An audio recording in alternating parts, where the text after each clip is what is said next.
I'm David Lamb. And I'm Jamela Lamb. We're the producers of Platanos and Collard Greens. And we're here with Officially Faded. Originally it was a novel, which is entitled Do Platanos Go with Collard Greens? And I was using food that was symbolic of the cultures, obviously. Collard greens for African Americans and Platanos for Latinos. And amongst Latinos in New York, Dominicans are called Platanos. It's a slang term for Dominicans because supposedly they eat so many Platanos. And it was a way of also pointing out the African heritage of the groups, because we think of it as a Latino thing, but if you go to certain areas of Africa, people are eating Platanos all the time, and a lot of the foods that we think of as Latino, like mofongo, Puerto Rico, it's an African dish transplanted across Atlantic. So, it was a way of using food to make, growing up in New York City, I grew up in the story of Queens and Story Housing Projects, which was mostly Black and Puerto Ricans. And when I was growing up, it was like the fruition of hip-hop coming into being. And it was very much a creation of those two communities. And so I wanted to write about that at Hunter College in New York. And I did an internship there for a Puerto Rican Assemblyman, Jose Sadan, working in the New York State government. And in the New York State government, they have what's called the Black and Puerto Rican Legislative Caucus. So I started asking myself, well, why is it that we can dance and party together, but we can't take care of business together? And so I started writing. David used to go around the country speaking at colleges about the book, and the students, he would read excerpts from the book, and the students said, wow, that would be great to see like live, real characters as a play. And he's been doing that for a number of years. And we got married in 2002. And somewhere, I know, somewhere along the way, I think the following year in February 2003, we were talking about that idea. And I said, I love theater. I love going to theater. I had no real interaction with theater besides attending it. But I said, that would be fun. Let's do that. Let's do it for a weekend. So he took the book and made it into a script. And I started researching how to put on a show in New York. And by June 2003, we were up and running. It was going to be one weekend. We wanted another show, so we added another show the next weekend, and then it kind of just grew from there. And we slowly kept really have found that the play is appropriate for 8 to 80.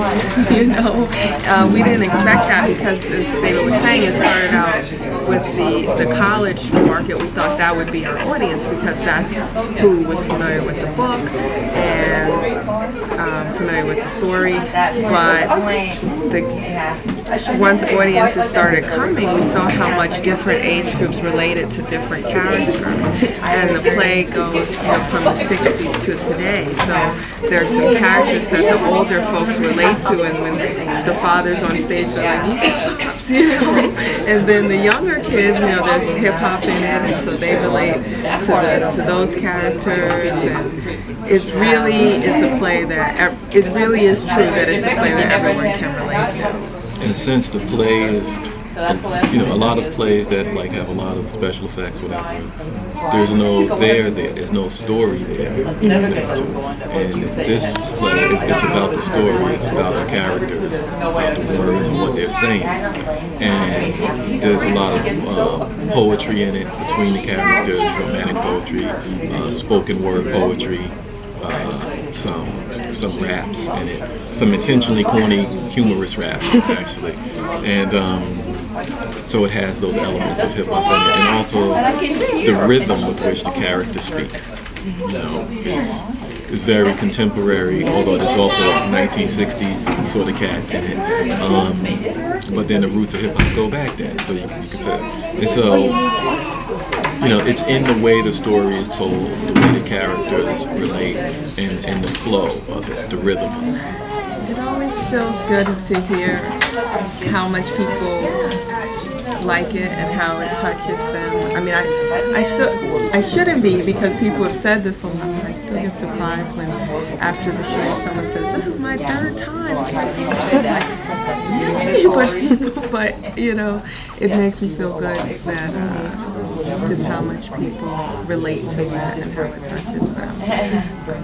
And then, you know, we're starting to present the play at a lot of middle schools and high schools, and I think just being able to reach someone that young and have them open their perspective about who they are and what they can be, that's just that is really a blessing. So that's inspiring. It's actually what I was just saying.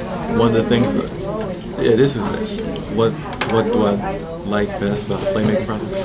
When you do a novel and you know it's finished and it's formed, it's done.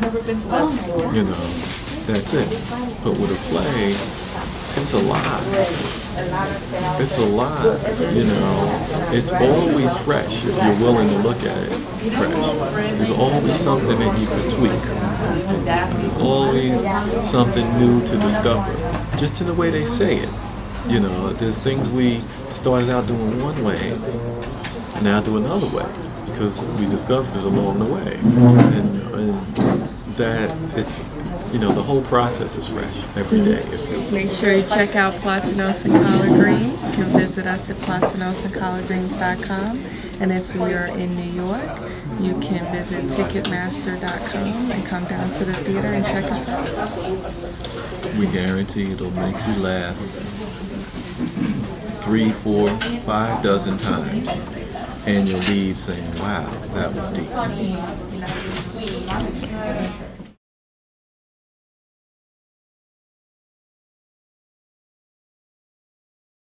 Yo, get that camera on my face, son, dead ass. Yo, you think I'm fucking with you, son? Yo, get that fucking camera on my... You know, I'm walking away, son, fuck that. Nah, fuck that, I'm walking away, nigga. Yo, get that shit on my... Get that shit on my face.